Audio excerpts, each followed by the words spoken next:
With everything else going on in college football these days, there is one major shift happening that's actually going to hurt college football programs more than all others, in my opinion, especially a program like BYU. Let's dig into it.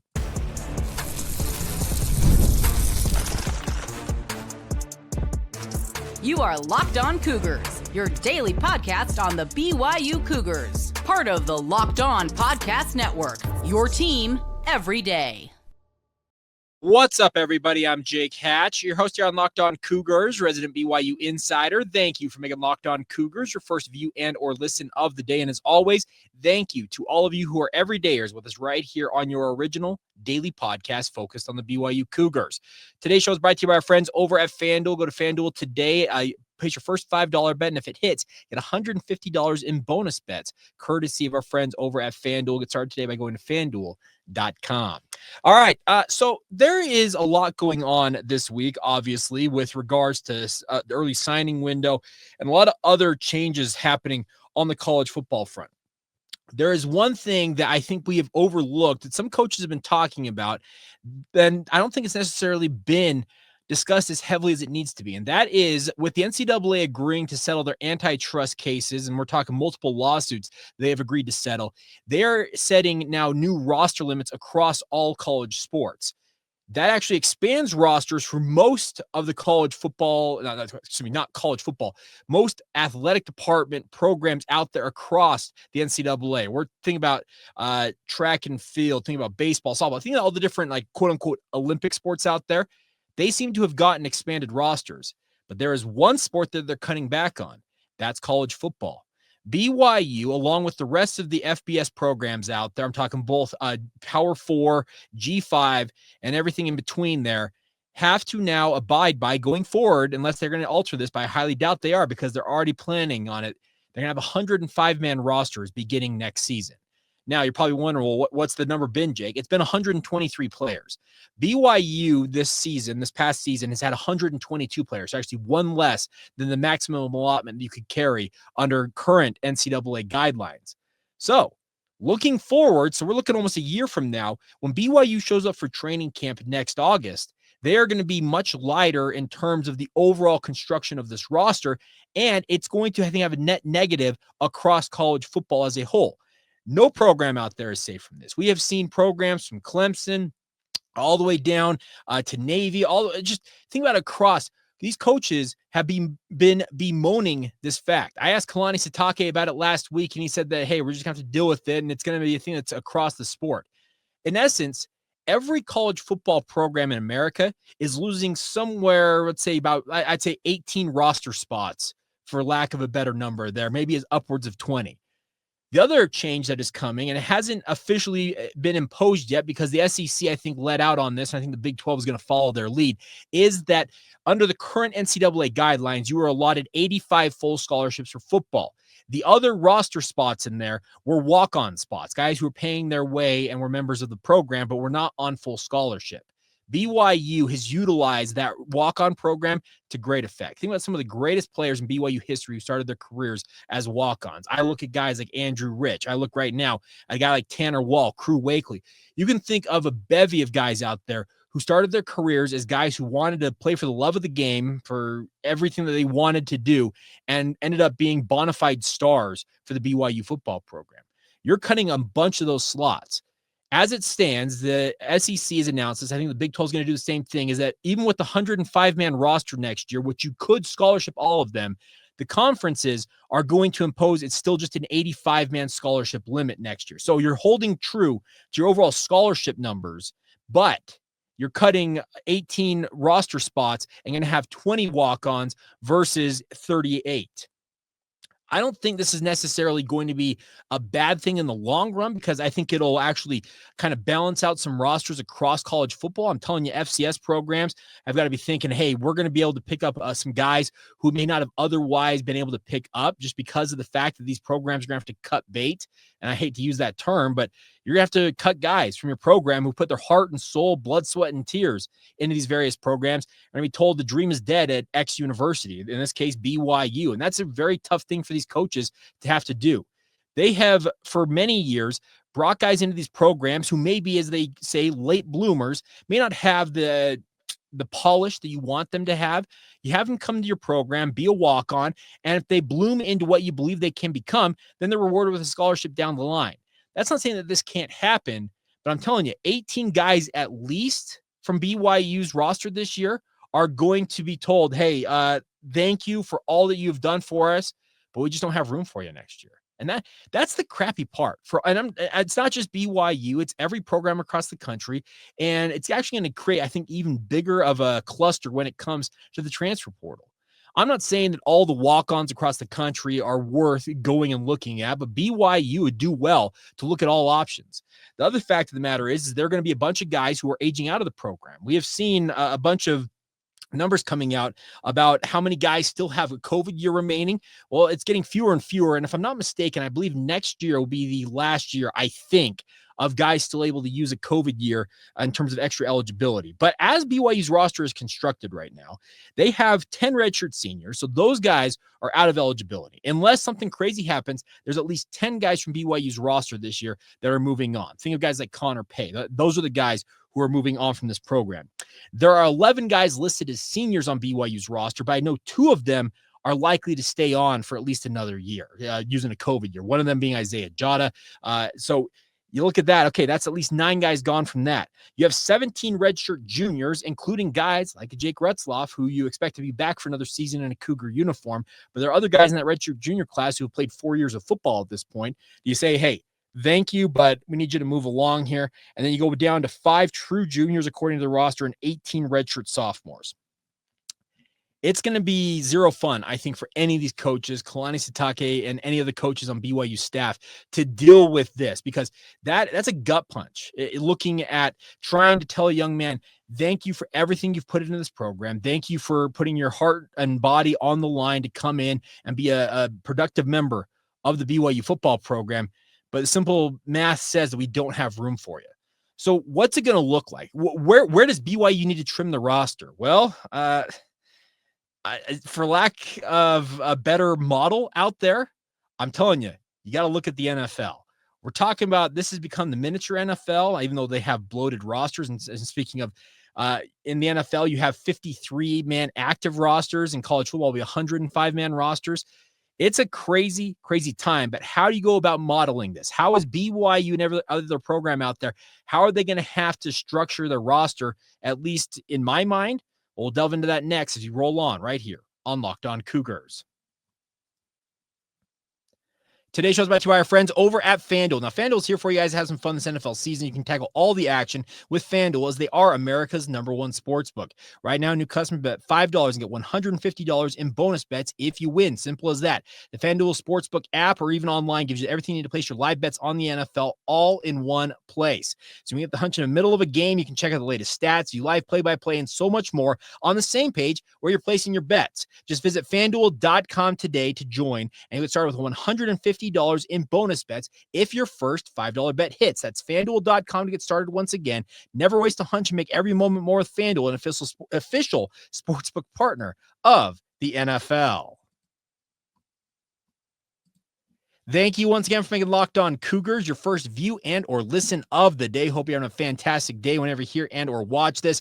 All right, so as I mentioned, the NFL is going to be the model I'm following when it comes to how I would structure BYU's roster. Now, the way things break down for BYU is that they currently have a bunch of positions where you're going to have to cut down bodies if you want to follow this NFL model. So, as I mentioned, we're going to use the NFL model because they have a 53-man active roster. Typically, with 105-man, it's not a perfect numbers game there because it's not absolutely double, but it's close to it. Essentially one less roster spot than what the NFL carries on their active rosters. Now, the NFL also does have 18-man practice squads, but for the purposes of this conversation, we're going to focus simply on a 53-man roster for the NFL. So in the NFL, typically you structure it where you either have 2 or 3 quarterbacks. Now, in college football, we know that college programs, they are more reliant upon quarterbacks than even so the NFL is. You need a quarterback to lift you. So I would imagine the BYU is going to carry at least 4, if not 5, maybe even 6 quarterbacks on their future rosters. That's currently what they have on the roster right now. They carried 6 quarterbacks this past year. I could see them paring that down to just 5 and kind of carrying that number forward. In the NFL, traditionally, you usually carry 4 running backs on your roster, one of which is more of a return man. Sometimes it can be the wide receiver position that also absorbs that. You have 4 running backs. That would carry 8 running backs. That's what BYU carried this past year if you double that number. So BYU's running back core, I think if it stays intact, now there will be changes because Kale Breslin is coming in, whereas Hinkley Wapati is aging out because he's one of those redshirt seniors. But that's one that I think the numbers actually measure out pretty well there. At wide receiver in the NFL, typically there are 6 wide receivers on an NFL roster. BYU this past year, 15 wide receivers on their roster. That's going to have to be pared down a little. And then talking about walk-ons that are going to have to pay the price in this, because you're not going to go out and cut a guy like, let's say, a Darius Lassiter, who's going to move on because obviously he's out of eligibility. But you're not going to tell your star receivers, hey, thanks, but no thanks. You're going to tell guys who are further down the list, these walk-ons that you sold on the vision of what you could have had for them to come into this program and move along there. Then also 3 tight ends. BYU this past year, 11 tight ends. So if you double that, you have 6. 5 tight ends being paired off of this BYU roster. That's going to be some tough conversations for some of these young men that have been putting a lot of time into this program. But the roster construction, it's never perfect. Offensive linemen, they typically in the NFL have carried 9. I've seen it as low as 7 at times. 7, 8, 9. So that is anywhere from 14 to 18 linemen. BYU this past year carried 20 O-linemen. So it's at least 2, if you go by these numbers, that you're going to have to take off that. I still think BYU will carry heavier amounts of linemen than they were anywhere else. That's kind of I think a nod to what Kalani Sitake wants. He wants strong trench play. He wants the best trench play that he can afford. And by the way, affording it is also going to be a part of this conversation because we have revenue sharing coming in where you're going to have each one of these rosters slots is going to be assigned essentially a certain amount of money from the 20 plus million that the NCAA is going to have these schools be doling out to the various athletes. So you look at it that way, you're going to carry maybe, in between 14 and 18 linemen, at least 2 off the current roster. Those numbers would be pared down. Defensive linemen. Now, this is an interesting one. So in the NFL, traditionally, you have carried 9 defensive linemen, similar to their offensive line. You have 9 offensive linemen, 9 defensive linemen to match up. Well, if you have 9 defensive linemen, you've doubled that, you have 18. BYU this past season carried 12 defensive ends and 8 defensive tackles. That's 20. So you're going to have to at least take 2 guys off of that. Now, a guy like John Nelson moves on from this program. I get all that. And that's going to be interesting to see how you balance that. Do you want to have maybe more defensive tackles or balance those numbers where maybe you're carrying 9 DNs and 9 defensive tackles? It's a balancing act there. 7 linebackers. BYU's actually well within the number on this one. 7 in the NFL. Traditionally, if you double that, it'd be 14. BYU has 13 on the roster from this last year. And then in the defensive secondary, 10 defensive backs, meaning you have 20 roster slots if you carry that many defensive backs. BYU has 14 safeties on this past season's roster alone. You had 9 cornerbacks. Well, there you go. That is 20. Do my math. That's 23 defensive backs. So you're going to have to pare down this. There's going to be some tough conversation with some young men who have come in and tried to make an imprint on this program. And it's nothing that they have done in many respects. It's just a simple numbers game. And they'll probably, some of them land on their feet at other programs. They'll get opportunities, maybe at the FCS level or maybe another FBS program out there, see something in one of these young men and says, hey, I want you to come and play for us. That may work out for a few of these young men, but other young men that have just been dreaming of playing college football in general, and maybe dreaming of playing for BYU, the dream may come to an end. And that's something I think none of these coaches, and I'm telling you from Kalani Sitake clear across the country, none of these coaches want to have that conversation and tell a young man, hey, I know we sold you on this when you came to this university and you wanted to be a part of it. You wanted to go out there and put on for the alma mater, speaking in this case of BYU, and you wanted to be a star, but it's just not going to work.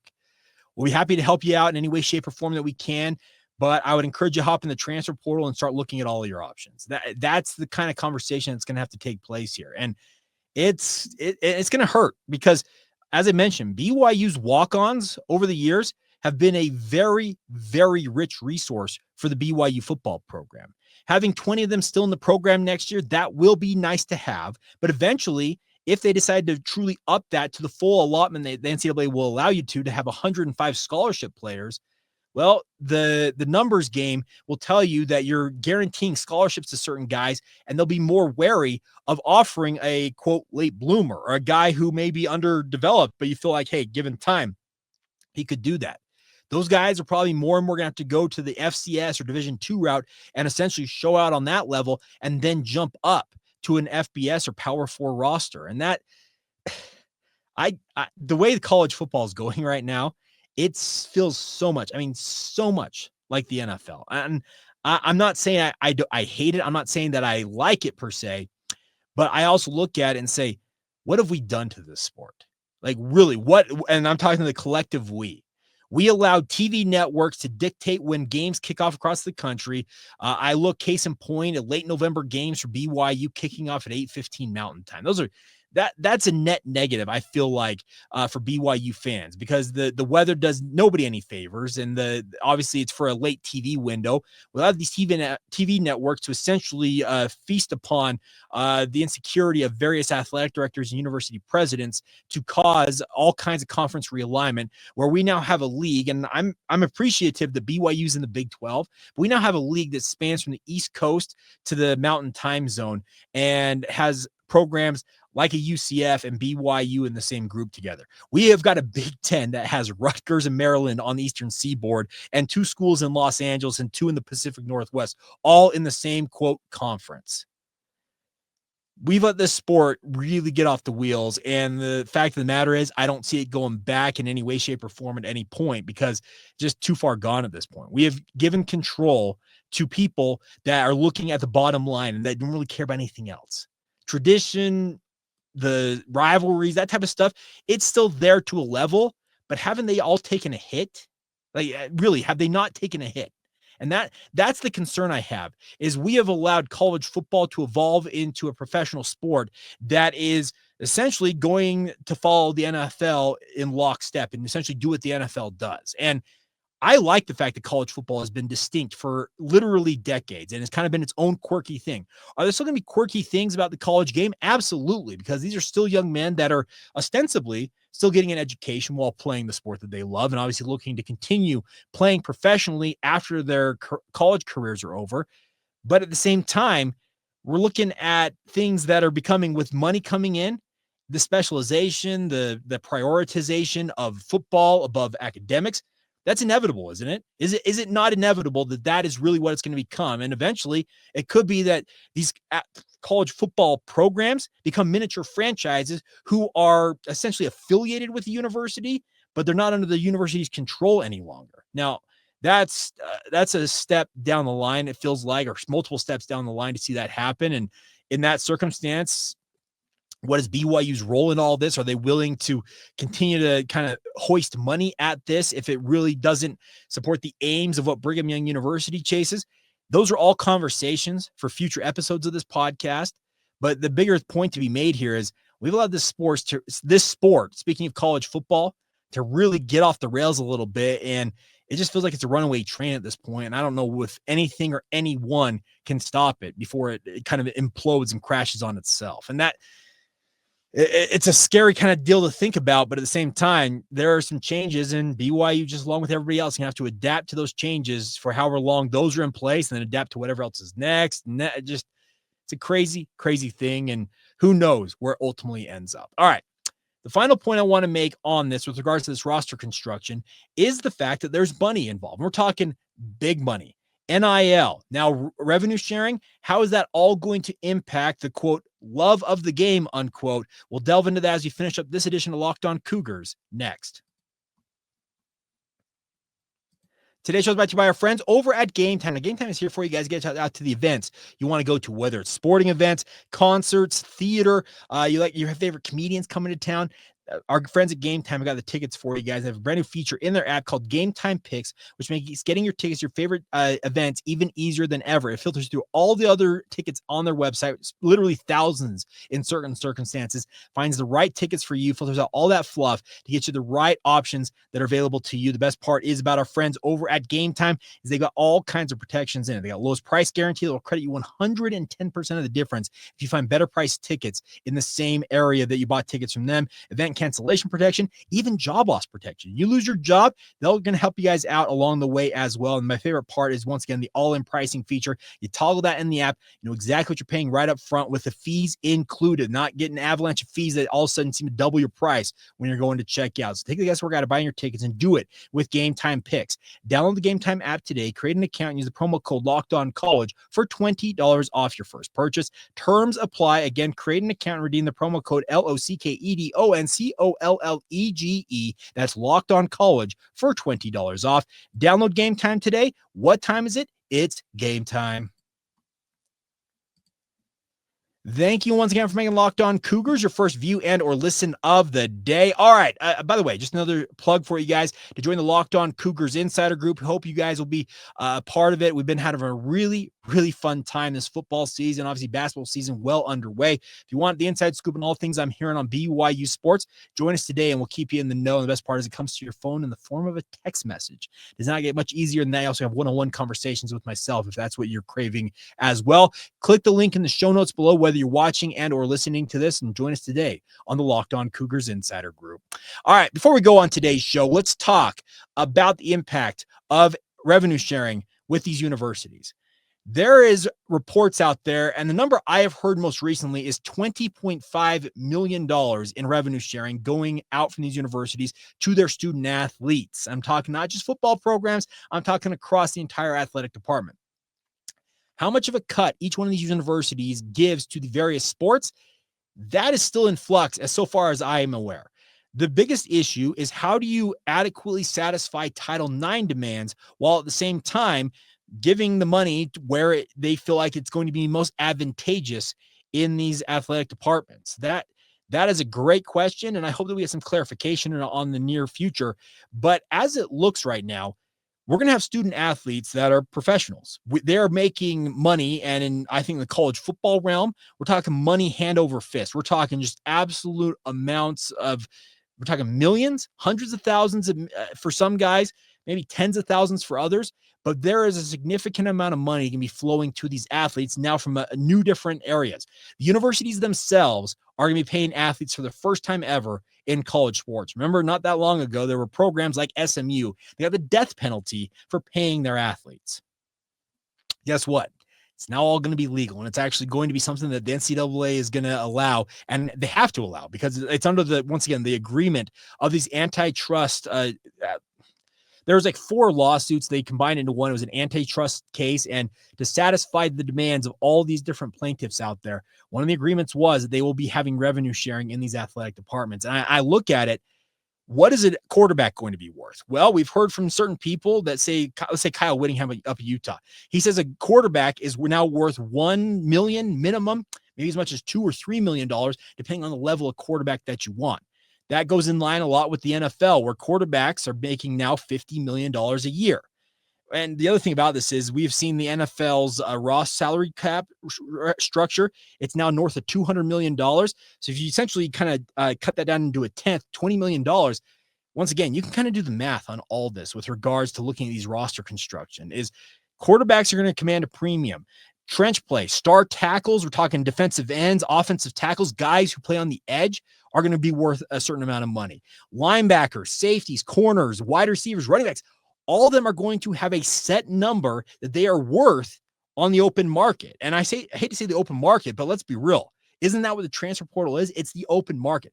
Any one of these athletes can decide to jump into that portal and essentially hear offers from X number of universities and essentially gauge, all right, where's my best opportunity, A, to get playing time, and in some guys' minds, where's my best payday coming from? We're looking at it. We're looking at what the future of college sports is going to look like. And is it ideal for anybody involved? I don't think so, because there are going to be guys who have certain inflated senses of what their worth is. They're going to have to adapt to, okay, here's what the market will bear versus what I feel like I am worth. And if a guy has a big season for a university, let's say a guy comes to BYU in the near future and has a huge rushing performance, and let's say he has a 1,000-yard season. Does he start to hear overtures? And this is obviously illegal, that they're supposed to hit the portal before they are contacted by universities. Let's be real. There's back channel communication coming from agents, parents, friends, coaches, All that stuff is happening, it feels like, across this sport.